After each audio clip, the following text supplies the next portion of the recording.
ফেনীতে একটা ফিল্ড হাসপাতাল তৈরি করা হয়েছে। আজকে সকাল 10টা পর্যন্ত আমরা খবর যেটা পেয়েছি সেটি হচ্ছে যে দেশের উত্তর পূর্বাঞ্চল দক্ষিণ পূর্বাঞ্চলে প্রধান প্রধান নদীসমূহের পানির সমতল হ্রাস পাচ্ছে, অর্থাৎ বন্যা পরিস্থিতির উন্নতি হচ্ছে।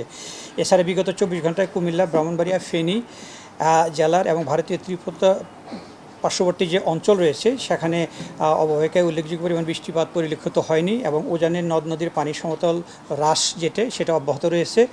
এর ফলে মৌলভীবাজার, হবিগঞ্জ, ফেনী, কুমিল্লা এবং চট্টগ্রাম জেলার নিম্নাঞ্চলের যে পানি বন্যা পরিস্থিতি আছে সেটি উন্নতি অব্যাহত রয়েছে। আর আবহাওয়ার তথ্য অনুযায়ী আগামী 24 ঘন্টায় উত্তর পূর্বাঞ্চল এবং তৎসংলগ্ন উজানে ভারী বৃষ্টিপাতের আশঙ্কা নেই, যে কারণে আমরা এই মৌলভীবাজার, হবিগঞ্জ জেলার মনু, খোয়াই, ধলাই নদীর পানি সমতল হ্রাস পাবে এবং বন্যা পরিস্থিতি ওই অঞ্চলে উন্নতি হবে। আর আরেকটা যেটি আছে সেটা হলো যে আগামী 24 ঘন্টায় দেশের পূর্বাঞ্চল এবং তৎসংলগ্ন উজানে মাঝারি থেকে ভারী বৃষ্টিপাতের আশঙ্কা রয়েছে। বাংলাদেশে এই মুহূর্তে মোট 11টি জেলায় বন্যা কবলিত রয়েছে। জেলাগুলো হচ্ছে যে ফেনী, কুমিল্লা, চট্টগ্রাম, খাগড়াছড়ি, নোয়াখালী, মৌলভীবাজার, হবিগঞ্জ, ব্রাহ্মণবাড়িয়া, সিলেট, লক্ষ্মীপুর এবং কক্সবাজার। আর এখন এই মুহূর্তে 73টা উপজেলা বন্যা কবলিত রয়েছে এবং ইউনিয়ন পৌরসভার সংখ্যা হচ্ছে যে 545টি। গতকাল ছিল 77টি উপজেলা এবং ইউনিয়ন পৌরসভা ছিল 587টি। বন্যা পরিস্থিতির উন্নতির কারণে এটি কমে গেছে। আর 11টা উপজেলার মধ্যে মোট 10,47,029টি পরিবার পানিবন্দী রয়েছে এই মুহূর্তে। আর ক্ষতিগ্রস্ত লোক সংখ্যা হচ্ছে যে 52,09,798 জন। আর মৃত সংখ্যা গতকাল যা ছিল সেটি 18 জন। তবে মৌলভীবাজারে 2 জন নিখোঁজ রয়েছে, একজন সদর উপজেলাতে, একজন রাজনগর উপজেলাতে। আর পানিবন্দী ক্ষতিগ্রস্ত মানুষের আশ্রয় প্রদানের জন্য মোট 3,654টি আশ্রয়কেন্দ্র খোলা হয়েছে। আশ্রয়কেন্দ্রগুলোতে মোট 4,15,273 জন আশ্রয় গ্রহণ করেছেন এবং গবাদি পশুকেও নিরাপদ আশ্রয় নিয়ে আসা হয়েছে। গবাদি পশুর মোট সংখ্যা হচ্ছে 22,298টি। এই মুহূর্তে মেডিকেল টিম কার্যরত রয়েছে ওখানে 748টি মেডিকেল টিম ওখানে কার্যরত রয়েছে এই বন্যা কবলিত জেলাগুলোতে।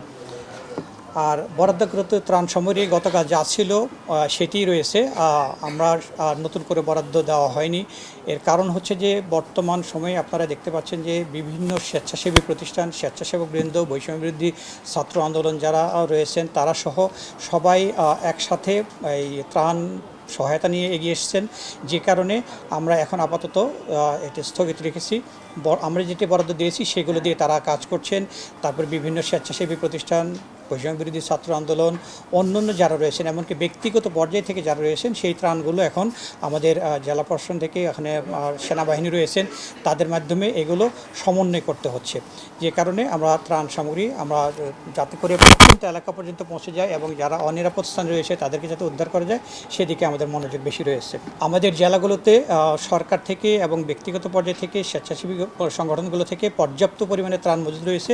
এক্ষেত্রে আমাদের কোনো সমস্যা নেই ইনশাআল্লাহ। বন্যা উপদ্রুত এলাকাগুলোতে বেসরকারি পর্যায় থেকে যে ত্রাণ রয়েছে তার মধ্যে বৈষম্যবিরোধী ছাত্র আন্দোলন যারা রয়েছে, আপনারা জানেন যে টিএইচসিতে তারা এটা করছে।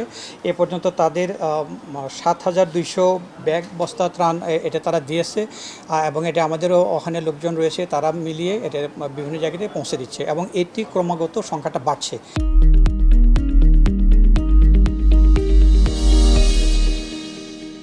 অনেকেই প্রচুর পরিমাণে ত্রাণ সহায়তা নিয়ে এগিয়ে আসছেন ব্যক্তিগত এবং পর্যায় থেকে। যারা ত্রাণ সমন্বয় করছেন, কাজ করছেন, স্থানীয় জেলা প্রশাসনের সাথে সমন্বয় রেখে বৈষম্যবিরোধী ছাত্র আন্দোলন, সেনাবাহিনী, নৌবাহিনী, BGB, fire service, civil defence, medical team এবং অন্যান্য যারা রয়েছেন তারা একসাথে সমন্বিতভাবে ওই এলাকাগুলোতে ত্রাণ এবং পুনর্বাসন কাজ করে যাচ্ছেন। আর ফেনী জেলার আপনারা জানেন যে ছাগলনাইয়া এবং পরশুরাম দুটো উপজেলাতে খুবই দূরবর্তী ছিল এবং সেখানে পৌঁছা খুব কঠিন হচ্ছিল, যে কারণে সেখানে সেনাবাহিনী ক্যাম্প স্থাপন করেছেন এবং সেনাবাহিনী এই মুহূর্তে আজকেও তারা তৈরি খাবার এবং অন্যান্য খাবার সহায়তা নিয়ে হেলিকপ্টার যোগে যেখানে দুর্গম এলাকা সেখানে পৌঁছে দিচ্ছেন। এক্ষেত্রে সেনাবাহিনী, বিমান বাহিনী, নৌবাহিনী, র্যাব বিজিবি একসাথে কাজ করছে এবং তারা স্থলপথ, নৌপথ এবং হেলিকপ্টার যোগে খাদ্য সামগ্রী পৌঁছে দিচ্ছেন। আর ফেনীতে একটা ফিল্ড হাসপাতাল তৈরি করা হয়েছে। এছাড়াও ওখানে যে বেসরকারি হাসপাতালগুলো রয়েছে, ক্লিনিকগুলো রয়েছে অথবা স্বাস্থ্য সেবা প্রদানকারী প্রতিষ্ঠানগুলো রয়েছে, তাদেরকে নির্দেশনা দেওয়া হয়েছে যে বন্যা আক্রান্ত এলাকা থেকে যারা স্বাস্থ্য সেবা নিতে আসবে তাদের প্রত্যেককে যেন স্বাস্থ্যসেবা নিশ্চিত করে, এটা স্থানীয়ভাবে বলে দেওয়া হয়েছে।